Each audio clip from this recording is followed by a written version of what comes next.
everybody.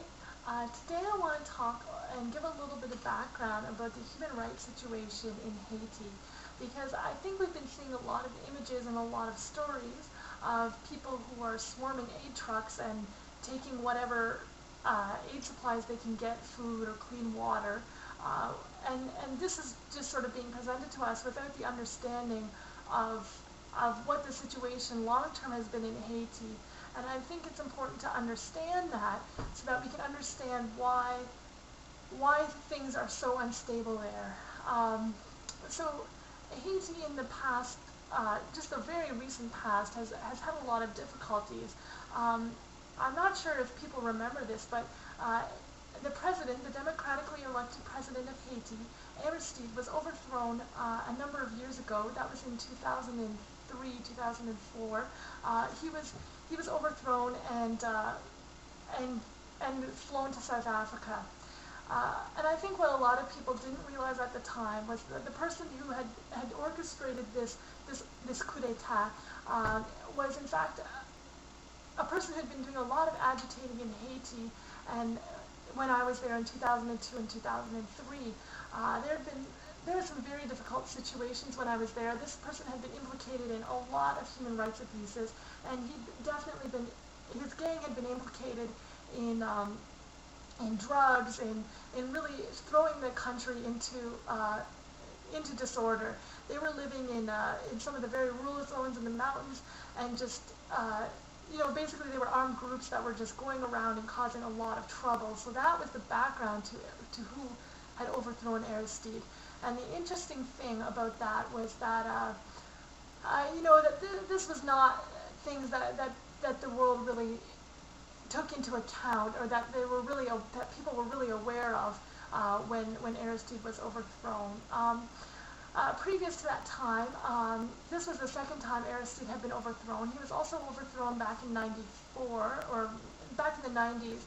He was the first democratically elected president of Haiti, and he had been someone who the people of Haiti had seen as offering a lot of hope, which perhaps he did not live up to in later years. But he was overthrown by generals, and he went to live in the United States, and then the United States was key in bringing him back in '94. And after that time, there continued to be problems in Haiti. The police were reacting with excess force. The police would also receive immunity. There was a lot of impunity that was happening towards anybody who was implicated in the Aristide regime with any kinds of, problems with the law would not find themselves in jail, and it was often speculated that the court cases had been very rigged. Journalists feared for their life. A journalist was killed, and that situation ended up with the judge who was presiding over his case ended up having to flee for his life as well, because he was beginning to look into who is responsible for this, and that was not to be. He ended up having to flee for his life. So yes, there had been a lot of human rights abuses prior to all of this, what's happening today. And I think what we need to remember as well is that the general public, had at their disposition a lot of very big guns were floating around in Haiti. This was because there had been so many generals that had been trying to get power in the country after Duvalier was thrown out, that the general populace had been armed by these different groups who were vying for power in order to, stand up for whatever general was in the neighborhood in that week. And so what's happened in the end is that the general population has bigger and better arms and guns than what the police forces themselves have.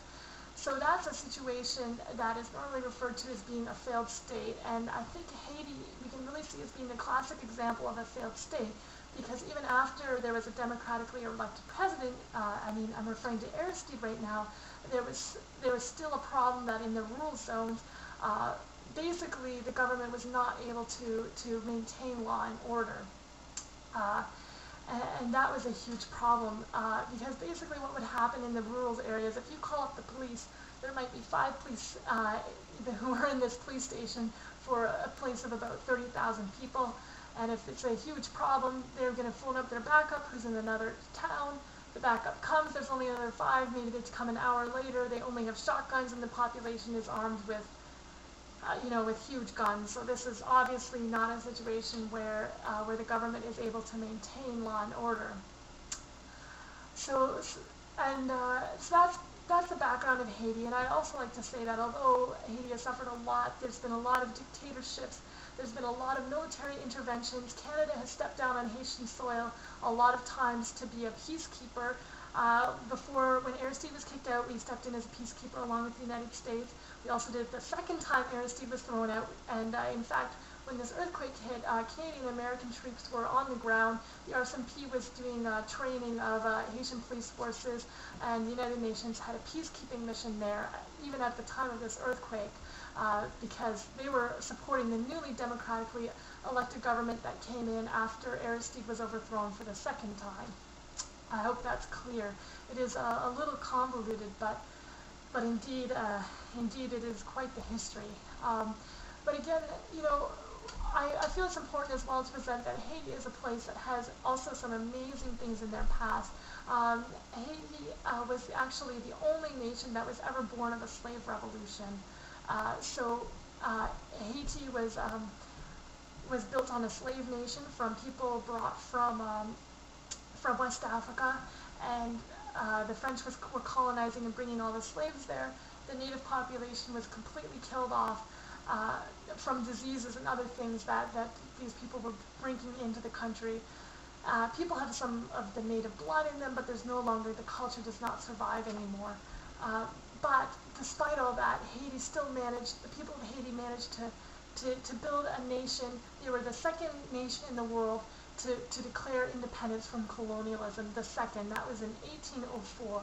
So Haiti definitely has some real hope in their history, and it's on these things that we need to build a new future.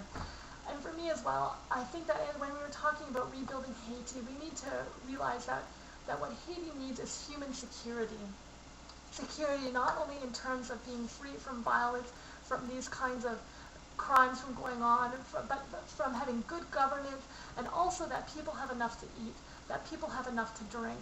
Because one of the reasons why there's so much problems right now with people just attacking aid trucks, it isn't just that the police forces are totally unable to govern and it's a state of anarchy, but it's also because there's such a huge divide between the rich and the poor in Haiti. There are the very, very poor in Haiti, and then there are the very rich, and that seems to be the separation that's there. There's almost no middle class to speak of. And so in that kind of a situation, it's a very volatile situation.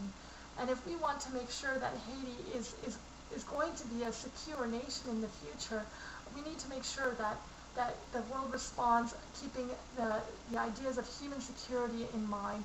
People should have enough to drink over the long term. People should have enough to eat over the long term. And people should be able to know that they're going to be free of conflict, free of human rights abuse into the future.